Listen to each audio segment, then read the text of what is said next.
Okay nga ba ang kape para sa mga may gout? Hello po mga ka-gout. Ang pag-uusapan po natin ay okay po ba ang kape para po sa inyo?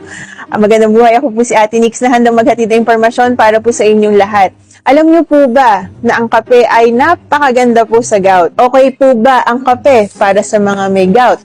Yes po. Okay na okay po ang kape para po sa mga may gout. Kayang-kaya po nitong pababain ng uric acid, kaya lang po kailangan ito ay black coffee lamang po. Kailangan po na hindi po matamis ang inyong kape.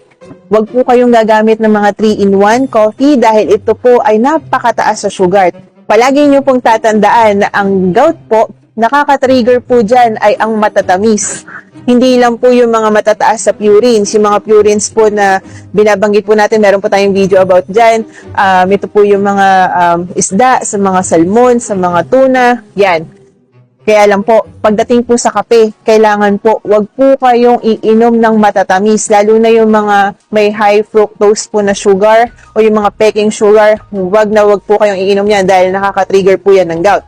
Meron nga pong nag-message, hindi naman po sila kumakain ng mga matataas sa purines, kaya nga lang po, bakit lagi silang tinatamaan ng gout? Dahil po umiinom sila ng kape na mga may matataas na sugar content. Kailangan po, black coffee lang po.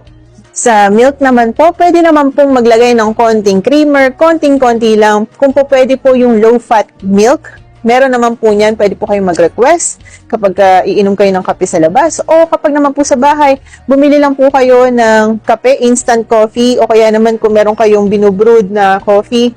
Usually po sa mga Pilipino po yung ginagamit po natin yung mga tinitimpla po na black coffee. Meron po kayong black coffee, lagyan nyo po ng konting-konting low-fat milk, makakabili po kayo yan sa kahit saang grocery. Okay na po yan. Kayang-kaya na po yan. Kayang-kaya pong pababain ang ating uric acid. Basta, kung mas maganda po kung ito ay black coffee. Magandang buhay po. Ako po si Ate Nix na handang maghatid ng impormasyon para po sa ating kalusugan. Please like, share, and follow me for more videos. Magandang buhay po.